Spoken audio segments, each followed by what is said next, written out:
Hello दोस्तों, this is Shubham और एक नया केस 2017 का आज हम डिस्कस करेंगे आज के इस लेक्चर में।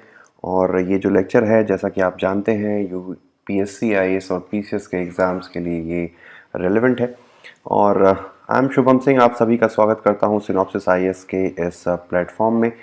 तो चलिए शुरुआत करते हैं आज के कोर्स की। तो 2017 की जीएस पेपर 4 में ये केस पूछा गया था। तो सवाल ये कहता है कि आप एक पब्लिक इंफॉर्मेशन ऑफिसर हैं एक सरकारी डिपार्टमेंट में।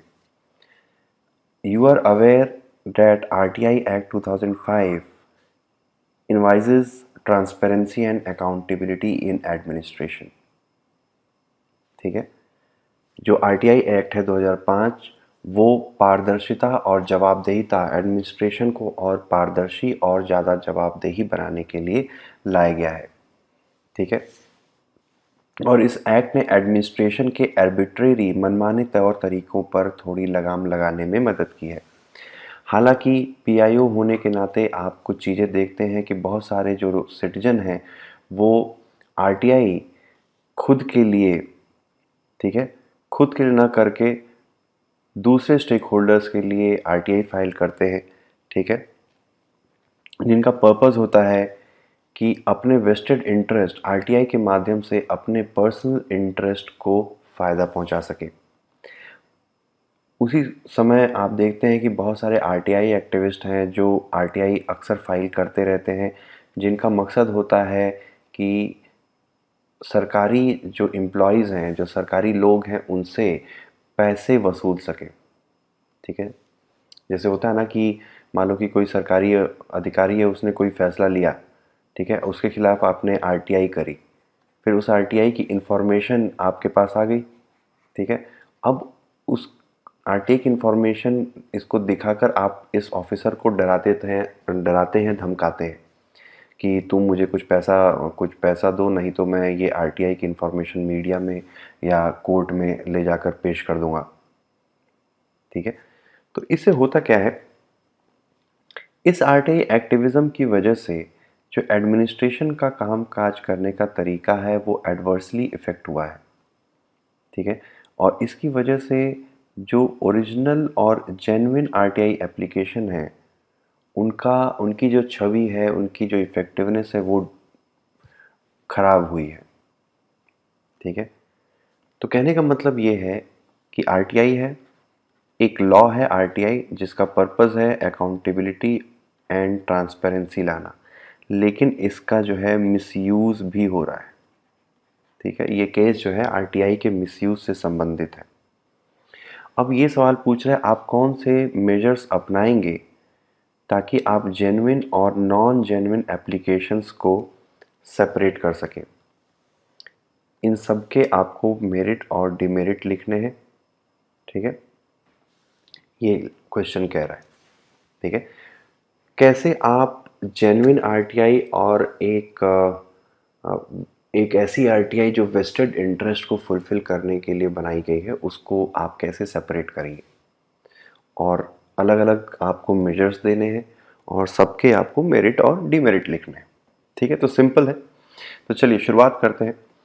तो सबसे पहले स्टेक होल्डर्स को आप आइडेंटिफाई करेंगे, जितने भी स्टेक होल्डर्स हैं, फिर आरटीआई के बारे में थोड़ा बहुत बेसिक लिटरेचर, जो भी लॉ है, आरटीआई क्या है, उसके ऑब्जेक्टिव्स क्या हैं, उसके बारे में लिखेंगे। फिर आरटीआई की प्रॉब्लम्स क्या है, चल रही हैं, उसके बारे में थोड़ा बहुत लिखेंगे। कुछ एथिकल इश्यूज इस केस से संबंधित है, उसे लिखेंगे।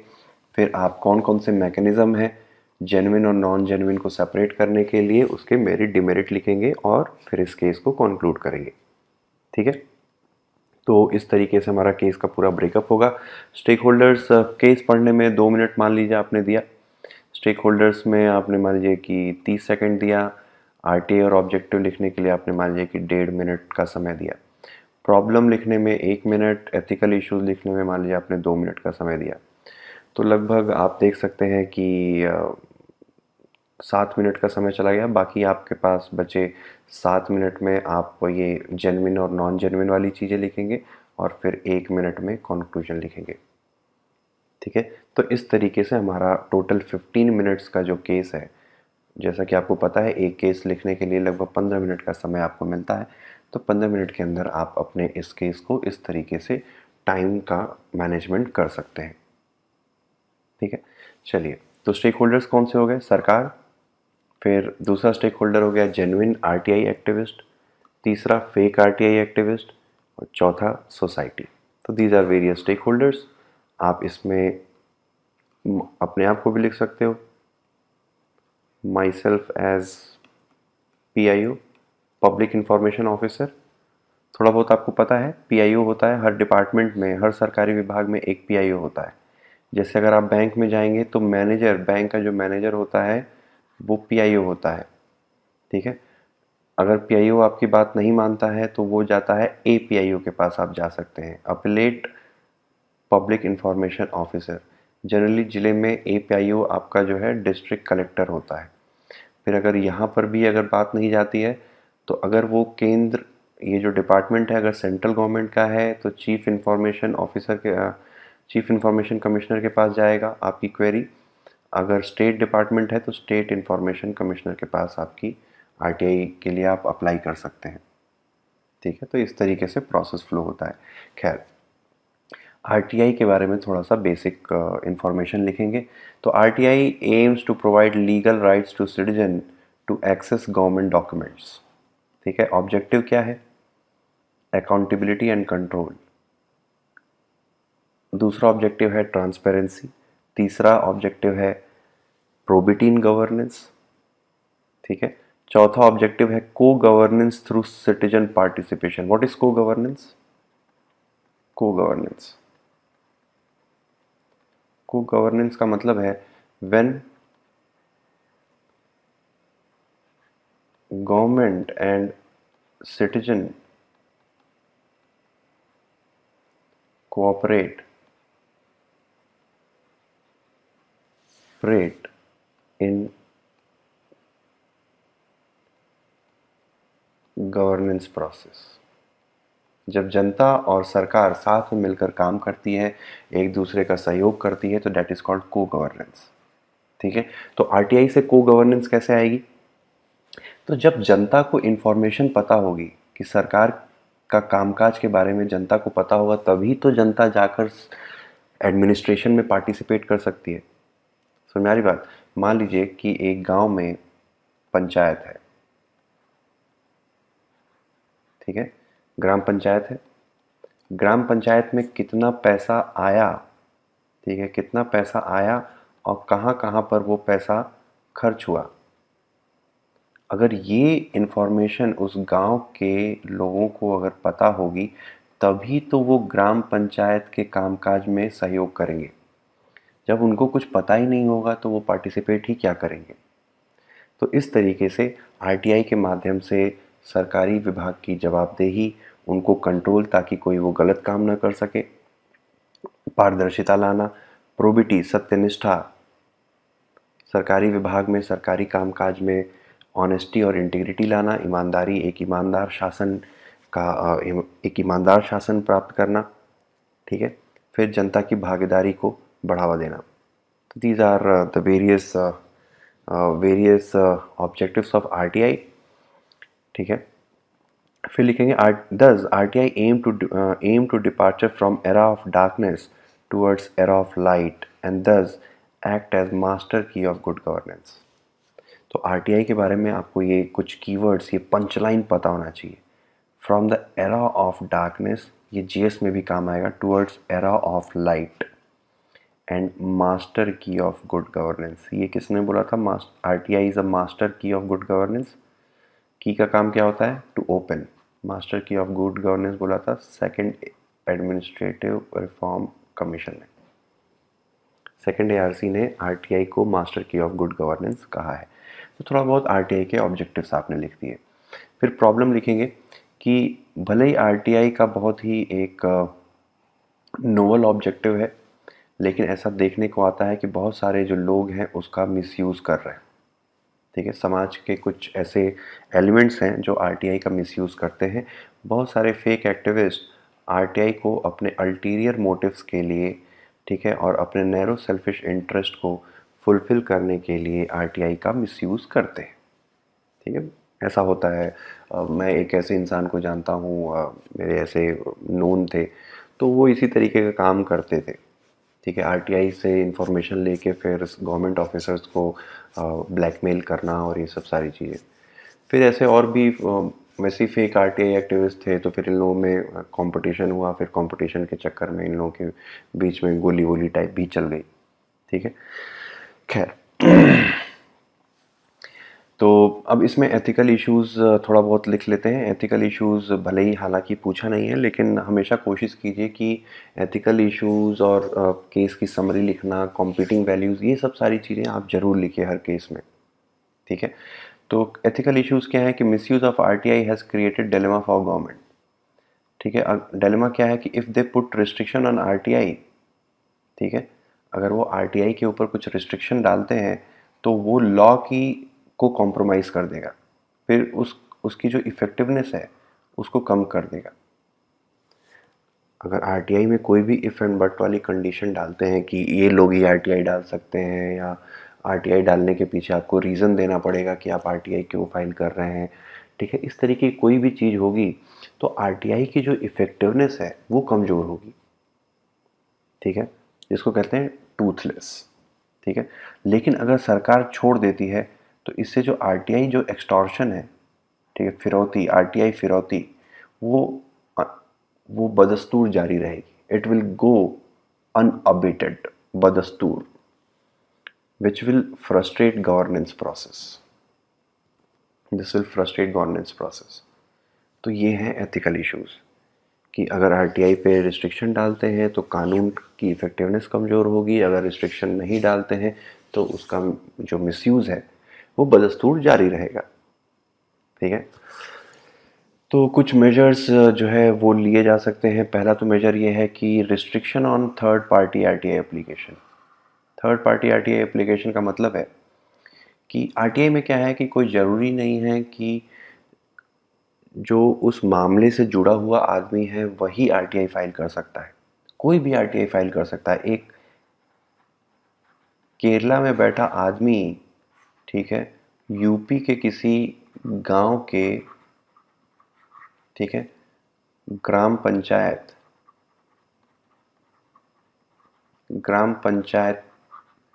के खर्चों के लिए, के डॉक्यूमेंट्स को एक्सेस करने के लिए आरटीआई फाइल कर सकता है। कोई ज़रूरी नहीं है कि उस आदमी का उस गांव से संबंधित होना ज़रूरी नहीं है, कोई भी किसी भी सरकारी विभाग के लिए आरटीआई फाइल कर सकता है। ठीक है, और इस चीज़ को कहते हैं थर्ड पार्टी आरटीआई एप्लीकेशन। तो अगर हम मान लीजिए कि थर्ड पार्टी आरटीआई एप्लीकेशन को रिस्ट्रिक्ट कर देते हैं तो उसके फ़ायदे और नुकसान क्या है। तो फ़ायदा तो ये होगा कि जो पीड़ित पार्टी है वही आरटीआई फाइल कर पाएगी, और third party will not have any locus स्टैंडाई। Locus स्टैंडाई क्या होता है, किसी के बिहाफ पे कोई और, ठीक है, दूसरे के बिहाफ पे कोई और। इससे जो है आरटीआई का मिसयूज कम हो जाएगा। ठीक है, डिमेरिट क्या होगी कि इस देश में इतनी इलिटरेसी है जिसकी वजह से कई बार ज़रूरी हो जाता है कि तीसरा आदमी किसी वीकर सेक्शन ऑफ सोसाइटी के लिए आरटीआई फाइल करे। बहुत सारे किसान यहाँ पर जो है उतने पढ़े लिखे नहीं होते, तो वहाँ पर क्या होता है कि बहुत सारी एनजीओ संस्थाएं काम करती हैं। ठीक है, आरटीआई एक्टिविस्ट काम करते हैं जो जो उत्पीड़ित जो पीड़ित व्यक्ति है उसके बिहाफ पे, उसके हक की लड़ाई लड़ने के लिए भी लोग आरटीआई फाइल करते हैं। ठीक है, तो अगर हम ये थर्ड पार्टी आरटीआई का जो प्रोविज़न है अगर हम उसे हटा देते हैं, ठीक है, तो ये वाली दिक्कत, ये वाली जो समस्या है वो खड़ी हो जाएगी। समझ आ रही बात, ये वाली समस्या खड़ी हो जाएगी कि फिर कमज़ोर और जो पक्ष जिसके पास इंफॉर्मेशन नहीं है, जिसके पास नॉलेज नहीं है कि आरटीआई कैसे फाइल करते हैं, उनके हक की लड़ाई कौन लड़ेगा। फिर आप एग्जाम्पल भी लिख सकते हैं। मजदूर किसान शक्ति संगठन MKSS करके एक एनजीओ है जिसको अरुणा रॉय, मैं बता चुका हूँ ऑलरेडी, फिर से बता देता हूँ, अरुणा रॉय और मुकुल डे ने शुरू किया था। Mukul day, DEY। Aruna Roy was ex-IAS officer who resigned and became a social activist। तो अरुणा रॉय और मुकुल डे ने ये एनजीओ की स्थापना की थी, और ये एनजीओ बेसिकली क्या करती है कि आरटीआई फाइल करती है और आरटीआई से इंफॉर्मेशन लेकर अपनी जन सुनवाई करती है। जन सुनवाई मतलब सोशल ऑडिट। सोशल ऑडिट को हिंदी में जन सुनवाई करते कहते हैं। फिर दूसरा तरीका ये हो सकता है कि हम एक कोई स्क्रूटनी प्रोसेस लगा दें ताकि हम जेन्युइन और मोटिवेटेड आरटीआई को अलग कर सकें। ठीक है। और पनिशमेंट मैकेनिज्म भी हम डाल सकते हैं फ्रिवलेस एप्लीकेशन के लिए। कोई भी अगर मान लीजिए कि मोटिवेटेड आरटीआई अपने किसी सेल्फिश इंटरेस्ट के लिए आरटीआई फाइल कर रहा है तो उसके खिलाफ कोई सजा हो सके, कोई कार्रवाई हो सके, इस तरीके के प्रोविजन डाल सकते हैं। मेरिट क्या होगा इसका? इसे जेन्युइन और अनस्क्रपलेस आरटीआई यानी कि फेक आरटीआई को हम सेपरेट कर पाएंगे। ठीक है। और it will de burden PIO office and PIO can focus on genuine RTIs. जो पीआईओ ऑफिस में बहुत सारी आरटीआई आती हैं, एप्लीकेशंस आती हैं, जिसमें कुछ फेक आरटीआई एप्लीकेशंस भी होती हैं, कुछ जेन्युइन आरटीआई एप्लीकेशंस भी होती हैं। तो अगर हम फेक वालों को पहले ही हटा देंगे तो जो पीआईओ है, पब्लिक इंफॉर्मेशन ऑफिसर, उसके ऊपर आरटीआई एप्लीकेशन की क्वेरीज को फुलफिल करने की जो जिम्मेदारी है वो कम हो जाएगी। ठीक है। और इससे आरटीआई के एप्लीकेशन के मिसयूज की जो संभावना है वो भी काफ़ी हद तक कम हो सकती है। इसका डिमेरिट क्या होगा? तो डिमेरिट में हम लिख सकते हैं आरटीआई तो एक तो ऑलरेडी ब्यूरोक्रेसी आरटीआई को नहीं चाहती है। ब्यूरोक्रेसी काफ़ी ज़्यादा आरटीआई के खिलाफ रहती है। आरटीआई खुद नहीं चाहती कि ब्यूरोक्रेसी कभी खुद नहीं चाहती कि आरटीआई कभी भी सक्सेसफुल हो, क्योंकि आरटीआई से काफ़ी डरती है ब्यूरोक्रेसी। अगर उनके हाथ में अगर हम पावर दे दें कि जेन्युइन और मोटिवेटेड आरटीआई को अलग करने का, क्योंकि इसकी कोई डेफिनेशन तो है नहीं कि कौन सी जेन्युइन आरटीआई है, कौन सी मोटिवेटेड आरटीआई है।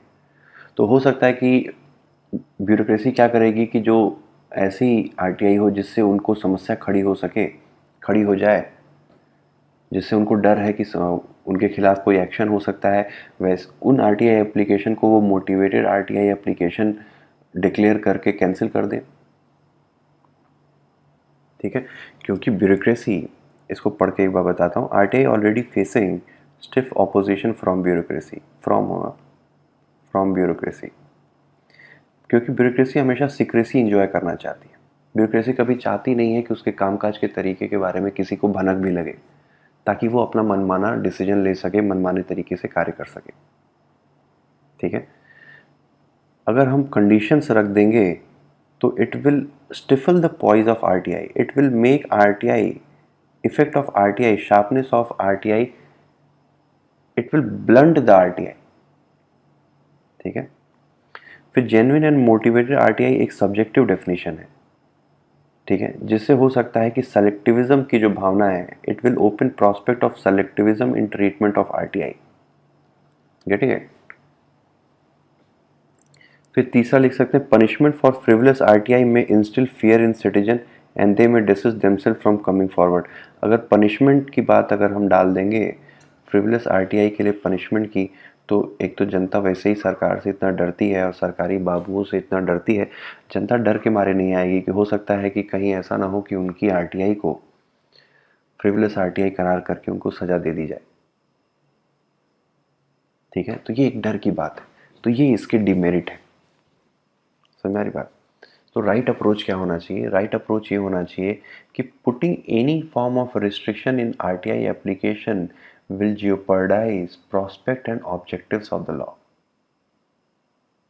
किसी भी प्रकार की रिस्ट्रिक्शन लगाने से इस कानून की जो ताकत है वो कमज़ोर हो जाएगी। ठीक है। तो इसकी बजाय हम क्या कर सकते हैं? Instead of putting restriction, public officials should themselves make all public documents available online under section 4 of RTI law. Section 4 of RTI law क्या कहता है? सेक्शन 4 आरटीआई का जो सेक्शन 4 का जो कानून है वो ये कहता है कि सारे सरकारी विभाग को अपने आप ही जितनी भी इंफॉर्मेशन है उसको अपनी वेबसाइट पे डाल देना चाहिए। अगर सारी इंफॉर्मेशन ऑलरेडी ही वेबसाइट पे रहेंगी तब तो आरटीआई डालने की ज़रूरत ही नहीं पड़ेगी। ठीक है। जब आरटीआई डालने की ज़रूरत ही नहीं पड़ेगी, सारी इंफॉर्मेशन पहले से ही रहेगी, तो उसका मिसयूज़ भी नहीं होगा। सिंपल सी बात है, ठीक है। फिर तीसरा पॉइंट ये लिख सकते हैं कि all decision in governance should be taken with utmost objectivity, transparency and honesty. अगर ये सारे सिद्धांतों को अगर एक सिविल सर्वेंट फॉलो करेगा, if all these principles are followed, then scope of blackmailing and extortion will not arise at first place. आपको blackmail कोई कब कर सकता है? जब आप कोई गलत काम करेंगे। अगर आप पूरी पारदर्शिता, पूरी ऑब्जेक्टिविटी और पूरी ईमानदारी से अपने अगर फैसले लेंगे, एक सरकारी अफसर फैसले लेगा, तब तो उसके ब्लैकमेल होने की संभावना ही नहीं उत्पन्न होती है, ठीक है। तो 3 पॉइंट तो ये हो गया। चौथा हो गया, proper awareness of the law should be done while easing process of RTI. By this way aggrieved party will themselves file the RTI. तीसरा जो चौथा जो एक प्रॉब्लम ये थी कि थर्ड पार्टी आरटीआई बहुत होती है, जिसकी वजह से फेक आरटीआई एक्टिविस्ट बहुत सारे पैदा हो रहे हैं। तो अगर हम आरटीआई की अवेयरनेस को हम बढ़ा दें, आम जनता तक आरटीआई कैसे फाइल करते हैं और जो आरटीआई फाइल करने का प्रोसेस है उसको सिंप्लीफाई कर दें, तो उससे फ़ायदा ये होगा कि जिस इंसान को समस्या आ रही है वही इंसान जाके अपना खुद आरटीआई फाइल करेगा। तब हमें आरटीआई एक्टिविस्ट, एनजीओज और इन सब की ज़रूरत ही नहीं पड़ेगी। Getting it? फिर उसके अलावा सरकार चाहे तो एक एक्रीडिएशन प्रोसेस, ठीक है, मान्यता जिसको कहते हैं, एक्रीडिएशन प्रोसेस स्टार्ट कर सकती है, जिससे आरटीआई एक्टिविस्ट को सर्टिफाई कर सकती है कि ये सरकार द्वारा मान्यता प्राप्त आरटीआई एक्टिविस्ट हैं, ठीक है। इससे जो फेक आरटीआई एक्टिविस्ट हैं उनको हमें हटाने में, वीड आउट करने में मदद मिलेगी। एक्रीडिएशन प्रोसेस ऐसा होता है ना, जैसे स्कूल सीबीएसई बोर्ड से मान्यता प्राप्त होता है जिसको एक्रीडिएशन कहते हैं, तो वैसे ही हम आरटीआई एक्टिविस्ट को मान्यता देने का, सर्टिफाई करने का, जैसे सर्टिफाइड चार्टर्ड अकाउंटेंट्स होते हैं, वैसे ही सर्टिफाइड आपके आरटीआई एक्टिविस्ट को भी सर्टिफाई कर सकती है सरकार, ताकि सिर्फ मान्यता प्राप्त आरटीआई एक्टिविस्ट ही आरटीआई फाइल कर सके, ठीक है। ये एक प्रोसेस आप चाहे तो डाल सकते हैं। अब चलिए कंक्लूजन कैसे लिखना है उसको देख लेते हैं। तो कंक्लूजन देखेंगे, RTI is a dawn of new era in governance process. It has help to dismantle era of secrecy and march towards openness. ये कीवर्ड्स याद रखिएगा, dismantle era of secrecy and march towards openness. अंधेरे से उजाले की तरफ बढ़ने का काम किया है। उसके अलावा हम कैटलॉगिंग, डिजिटाइजिंग, इंडेक्सिंग का भी काम कर सकते हैं। ये क्या है, ये कैटलॉगिंग क्या होती है, डिजिटाइजिंग और इंडेक्सिंग क्या होती है, वो मैं थोड़ा सा ब्रीफ में बता दूंगा। Of public documents and voluntary make it available online, ठीक है। ये प्रैक्टिस हमें बढ़ानी चाहिए, जो कि सेकंड एआरसी ने भी रेकमेंड की है। कैटलॉगिंग, डिजिटाइजिंग और इंडेक्सिंग ये क्या है, थोड़ा सा बता देता हूँ। अभी देखो क्या है कि अक्सर ये मामला उठता है कि आरटीआई की वजह से इंफॉर्मेशन देने में काफ़ी समय जाता है, जिसकी वजह से जो सरकारी ऑफिसर्स होते हैं उनका ज़्यादातर जो समय है वो आरटीआई एप्लीकेशन को प्रोसेस करने में, RTI processing is time taking, ठीक है। मान लीजिए कि आपने मान लीजिए कि 2015 की, ठीक है, प्रधानमंत्री फसल बीमा योजना, ठीक है, सपोज 2015 की, उस समय तो नहीं आई थी, फिर भी प्रधानमंत्री फसल बीमा योजना के तहत XYZ डिस्ट्रिक्ट में कितना पैसा किसानों को दिया गया, वितरित किया गया, उसकी इन्फॉर्मेशन मान लीजिए आपने मांगी है। तो अब सोचिए 2015 की, एक तो सरकारी विभागों में फाइलें कैसे रखी होती हैं आपने देखी होगी। आपने अगर पाताल लोक देखा होगा तो उसमें एक सीन था कि किस तरीके से फाइलें रखी होती हैं। तो अगर हम फाइलों को सही तरीके से, अगर हम उनको डिजिटाइज कर सकें, उसका नंबर बना सकें कि कौन से शेल्फ नंबर पे, जैसा कि अच्छी लाइब्रेरीज़ में होता है, कौन से शेल्फ नंबर पे कौन सी फाइल रखी हुई है, ठीक है। ये सारी इन्फॉर्मेशन, जैसे इंडेक्स पेज होता है, इंडेक्स पेज में हम पेज नंबर जान जाते हैं कि कौन से पेज नंबर पे कौन सा टॉपिक लिखा हुआ है। वैसे ही अगर हम इस तरीके से सरकारी जितनी भी फाइलें हैं उसका अगर हम फाइल मैनेजमेंट को बेहतर कर दें, तो आरटीआई एप्लीकेशंस को हम ज़्यादा बेहतर तेज तरीके से हम प्रोसेस कर सकते हैं। फिर moreover attitudinal reorientation of public officials to change their bureaucratic mindset of secrecy and instill ethos of transparency in governance will help RTI to meet its goal in letter and spirit। जो public officials के अंदर जो एक attitude है, secrecy वाला attitude है, उसको change करके हमें पारदर्शिता वाला एटीट्यूड लाना पड़ेगा। ठीक है, उनके बिहेवियर में बदलाव लाना पड़ेगा, तभी जाके आरटीआई हम सक्सेसफुल कर सकते हैं। ठीक है, तो इस तरीके से आप अपना कंक्लूजन लिखेंगे। तो ये था आज का लेक्चर, होप आपको पसंद आया होगा। आप synopsisis.in की वेबसाइट पर जाकर, ठीक है, synopsisis.in की वेबसाइट पर जाकर आप जीएस पेपर 4 का कोर्स सब्सक्राइब कर सकते हैं। बहुत ही रीज़नेबल रेट पर ये कोर्स मौजूद है। इससे आपको सारे वीडियोस अलॉन्ग विथ हिंदी और इंग्लिश में आपको सारी पीडीएफ भी मिल जाएगी। ठीक है, तो ये सारे लेक्चर्स आपका पूरा जीएस पेपर 4 इस सब्सक्रिप्शन से कंप्लीट हो जाएगा।